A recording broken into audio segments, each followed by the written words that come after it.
if you want to put yourself in the best position to have success in the batter's box, you're going to want to listen to this pre-pitch routine with my man Brandon Geyer, former MLB player turned mental strength coach. And in fact, he's got an at-bat he's going to talk about, and he uses this pre-pitch routine in every at-bat, but this one specific at-bat was pretty significant. I'm going to let him tell you about it. Sure. What you got? Yeah, so I like to think as in-game routines that's where the mental game lives. Like the 10 to 15 seconds in between pitches, that's the mental game. We should want to dominate that time. We should have such good control of ourselves, because when we have better control of ourselves, we control our performance better. Obviously, there's so much that the other team has a say. There's so much out of our control, but if you have these set in-game routines, you're going to be in the present moment, you're going to stack the odds, and you're going to quickly bounce back from mistakes. So the one we're going to talk about, a pre-pitch routine. So this is, I like to call it the KISS strategy, keep it simple, stud strategy. It's really three or less kind of thing, like actions that players do, like steps for them to be in the present moment, to slow the game in their mind down, and literally just have this, what I like to call pitch one mentality, when they're going, just competing with all they have, one pitch at a time. So I'll go over a couple different ways, but the three keys to it are, first, a deep, meaningful breath. I call it a big league breath. Okay. Next is, some hitters have a mental cue that they like to say, and I'll go over mine and some others. And then third is a final thought, image, or just kind of feeling. I like to think of it as a final, just like, what's your approach?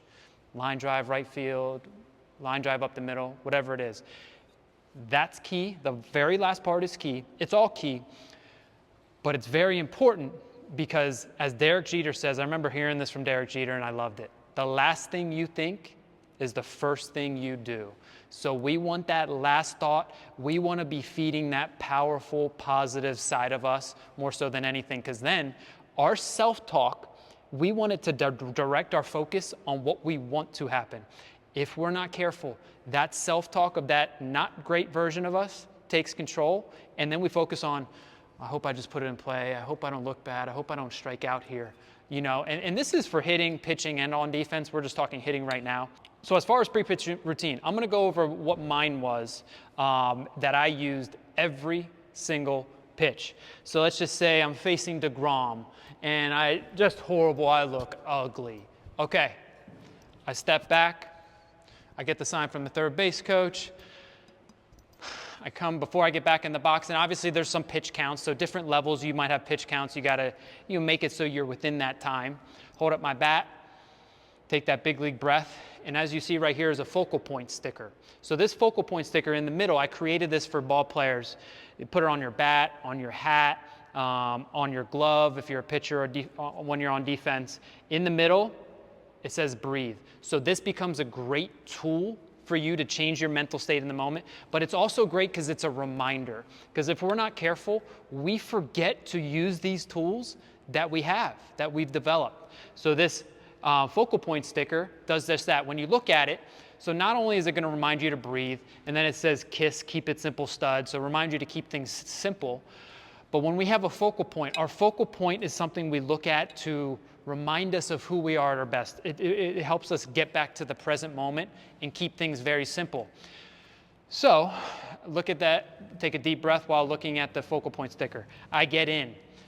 Key number 2 is a cue. For me, it was always get ready slow and early. I wanted to have that really good timing with the pitcher. Get in sync with him, because that's all going to lead to that really good contact point.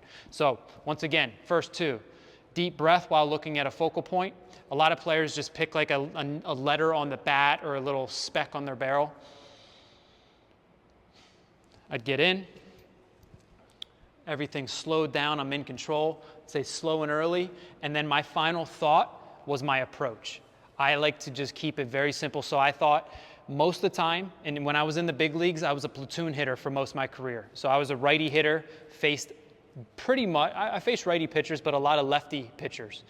So what I was thinking, my approach is a lot of times line drive right center field or line drive up the middle. Now, if facing, Dallas Keuchel, Chris Sale, David Price, these guys, who I love to face, by the way, who pitch a lot of cutters in, I would change that final thought to line drive left center field to change my sights a little bit. So let me go through that real quick. I just swing in a horrible pitch. Oh man, that was ugly. Okay. Before I get back to the box, deep breath, slow things down, gain control. In my mind as I'm getting ready, saying reminders slow and early, and then line drive right center field. That's my last thought. I just kind of say it in my head, line drive right center field. And then remember, like Derek Jeter says, the last thing you think is the first thing you do. When you have a rock solid pre-pitch routine, what happens? Those 10 to 15 seconds in between the pitch, that is the mental game. You are winning that. You're dominating that. And then once again, it doesn't guarantee success. If it did, I would still be playing right now. But it guarantees you're just simply giving yourself, if you're hitting, the best shot to come through and execute whatever it is you're looking to execute. So once again, pre-pitch routine, keep it simple stud strategy, 2 to 3 keys you have in your head to keep it simple. Once again, I cannot recommend having one enough. And let me give you one example. An Angels player that I worked with last year, you all would know who it is. I'm not going to say his name. He liked the say it, see it method. So he would get a sign, take a deep breath. He would kind of say in his mind what he wanted to do, and then he would real quick see himself executing it.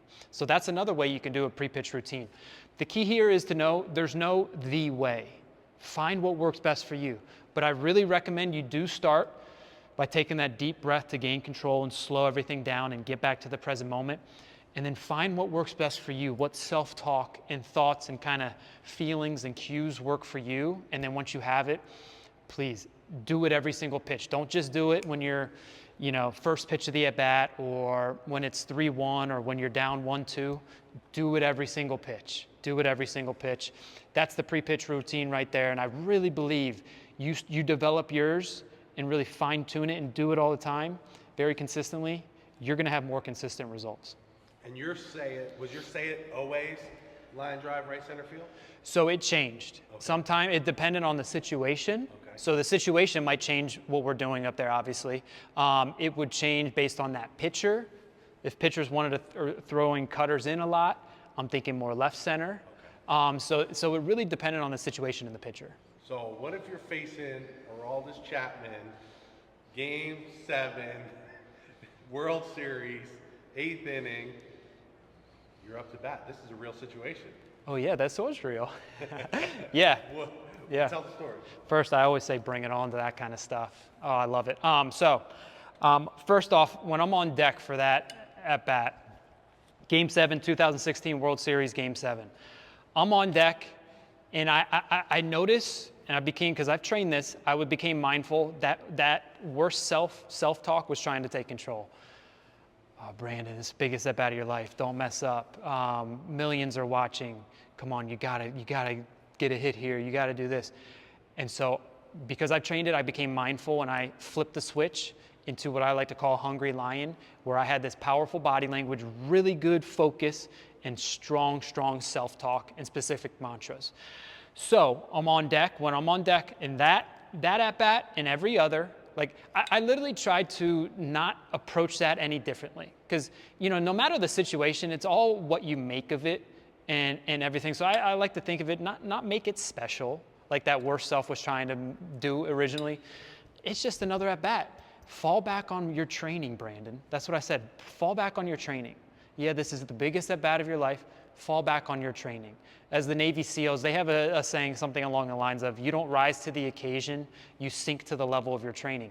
So if you've done your training, pre-game visualization, looking at film, if you have your pre-pitch routine you can go to, if you have your specific mantras, if you've been training your breath, fall back on that in those big moments and don't think of it as anything special. It's just another at-bat. So approach it that way. So when I was on deck, I was acting like I was in the box, doing everything when he was pitching because I wanted to get in sync with Chapman. Because heading into that World Series, I had never faced him. So I had to get, it's funny, talking to John's son earlier, I talked about the 3 different types of reps you can get. Physical reps, mental reps, or no reps. I had 0 physical reps against Aroldis Chapman. So I know if I wanted to, I was probably going into that World Series going to have a big at-bat against him at some point. I needed to get mental reps. So watching video and then visualizing myself, putting myself in different situations. Literally, I would put myself in situations where another hitter was hitting and I wasn't playing that, like in the lineup. And, you know, he fouls a ball off his foot and he has to come out. He can't play anymore. I would visualize myself, okay, getting ready quick, going out there, getting warmed up, and gaining control and finishing that at bat for him. And obviously I don't want players to get hurt, but you want to visualize and put yourself in certain situations and mentally rehearse it, because when you do that, when you get in those situations, you feel like you've been there before, because you have in your mind. So I got hundreds of at-bats against Aroldis Chapman. So I get on deck, it was almost like I've been there before. I'm acting like I'm in the box doing it. Then when I'm walking to the plate against Aroldis Chapman, all I'm saying in my head, I'm making sure to take control. All I'm saying are these 3 words right here. The 3 most powerful words we can ever say to ourselves. Bring it on. Bring it on. So I'm walking to the plate. I'm basically saying, bring it on, Chapman. Bring it on. This is what I train for. Bring it on. And what that does is when we're in big moments and when we're out of our comfort zone or it's a high pressure situation, we go that at a physiological level and psychologically, we go from this threat response where we're kind of tight and tense, where we get nervous about being nervous and we're losing control, our heart rate's increasing. We go from that to a grounded, calm, confident kind of challenge response. Bring it on. That's what bring it on does for you. So those 3 words right there, I cannot recommend them enough for when you are in a big situation, when you're stepping out of your comfort zone.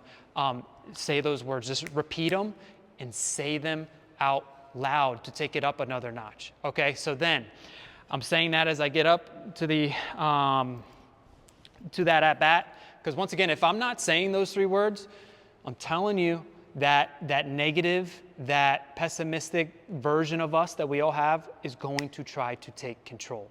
Okay, so feeding the best within me, starving the worst with my self-talk. I get in there, I'm doing my pre-pitch routine just like I would any other at bat. I get down 1-2 against Chapman. Okay, cool. I've been here before in my mind. Pre-pitch routine, get back in, work it back to 3-2. And I've never, this at-bat, it was the biggest at-bat of my life. I had never felt so calm and confident in my life. And I knew that would not guarantee any result. But man, I was so free and loose, and there's millions watching all this stuff. And it's only because of what I'm doing mentally. Nothing physically that I'm doing, all mentally. Get in, work it back to 3-2. He throws a fastball high and away. I ended up taking it, a line drive to right center field, get a double out of it. And it's so funny because I literally in my mind had seen that happen so much. And then doing that pre-pitch routine and the pre-game work is what led to that. And those 3 words, there's so many things here, but like I call the pre-pitch routine, KISS, keep it simple. Find what tools work for you, have them as part of your toolkit, then remember to use them in competition, and your game changes, I guarantee you. That was a big one for me. I was a pitcher, but same concept goes. You know, I remember going in there in the game and being so nervous, especially in a big game, a lot of people in the stands. Yeah. You know, you felt that pressure because for me it was more eyes, more on the line, even though it was the same thing. It was just another pitch or another inning, another at-bat, you know? Yeah. But once I learned how to control that and just say, here it comes. I remember it was my senior year. I actually airmailed the ball into the stands. Guy hit it back to me, fielded it, airmailed the first baseman, and threw it over the into the stands. Been there before. Yeah, and I was like, I never want to feel like this again. So Yeah. I made a conscious decision that I'm gonna bring it on. Basically, Yeah. bring it on.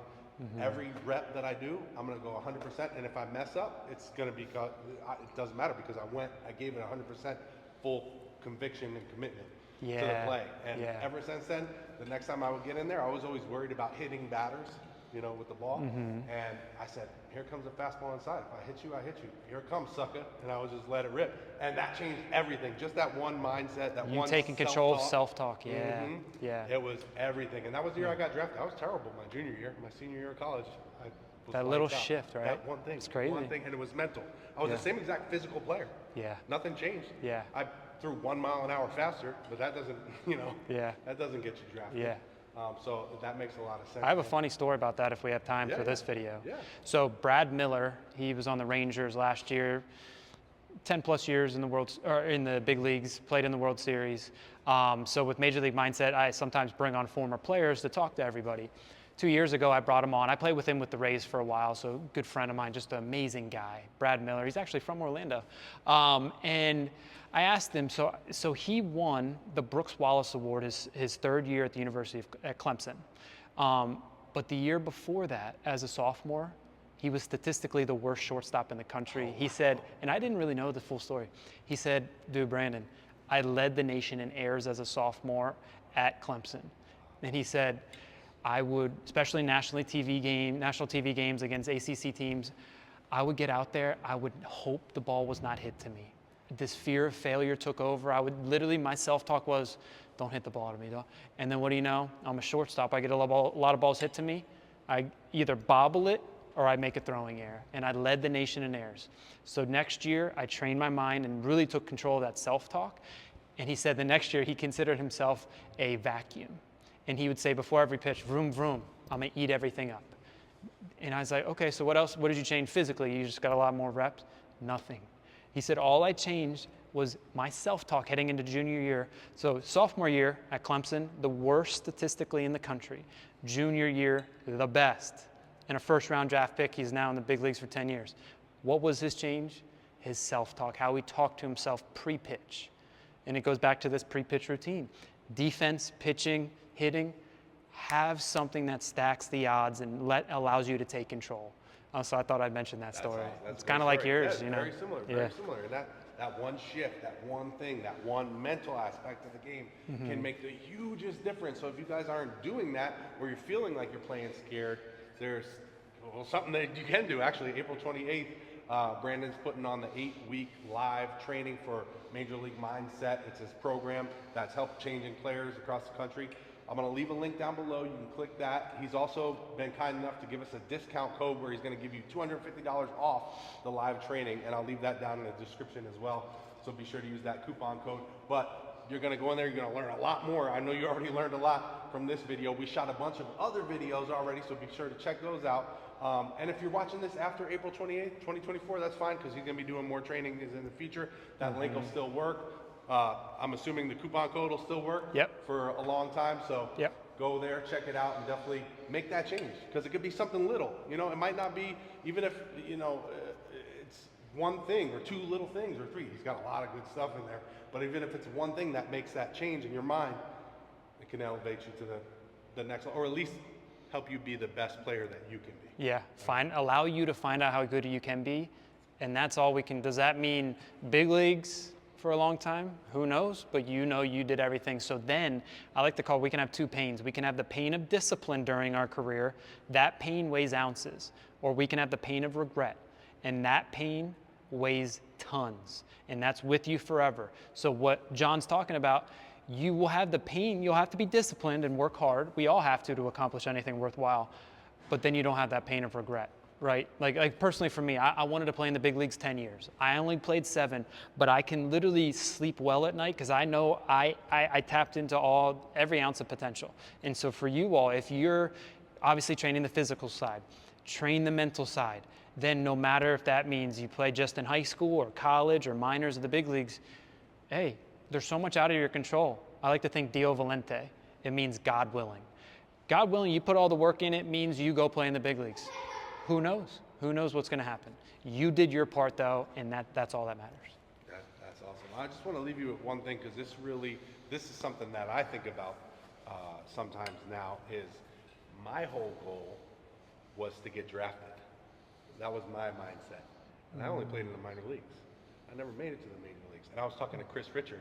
We were talking about him before. Yeah. He also Brandon hit a home run his first MLB at bat. My friend Chris Richard hit a home run his first at bat.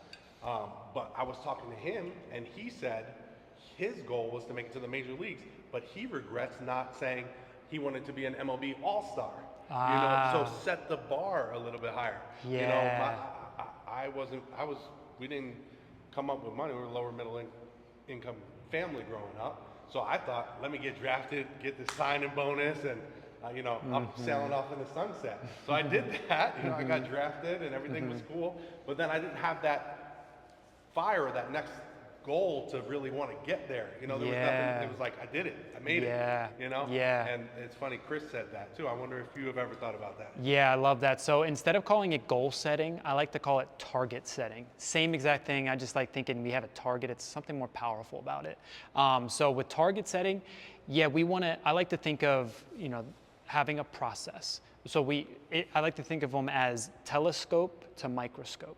So telescope's far away. What are your telescope targets or goals in life? Is it get drafted, play in the big leagues? Think of that as a long staircase. At the very top is that telescope target you're after.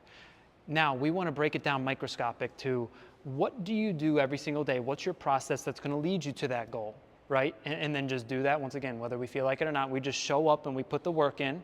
We do the hard, knowing many out there want to do the easy. We do that. Before you know it, you're climbing a stair. The process are the stairs up to your target, which is the outcome or goal you have, right? Your target.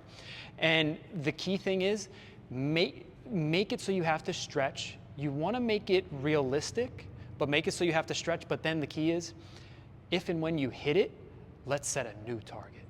I get to the big leagues, and trust me, I got to the big leagues, and I made sure of this. I've seen players get there. I hit my goal. I got to the big leagues finally, and then they took their foot off the gas. They get a little bit complacent. They get comfortable. And then, so I was always of the mindset, we hear comfortable being uncomfortable. What about uncomfortable being comfortable? I was very, and I still to this day am very uncomfortable if I am just comfortable. So setting new targets, so then it was like, I want to play 10 years in the big leagues. Wasn't in the cards, but I did everything I could. So setting targets, when you hit them, set new ones, but then we got to have a process that is everything in our control that leads us to hitting those targets, literally applying it to Major League mindset and everything I did during my career and after. But I'm glad you brought that up, because having those goals and having a specific way to hit them, super important. Yeah. You shoot for the stars, even if you miss, you land on the clouds. Yeah, right? Let's go. Hey, check out the link. If you got any comments, questions, leave them down below. Thank you so much for watching. BG, thank you again. Thanks, brother. And we got more videos coming, so stay tuned.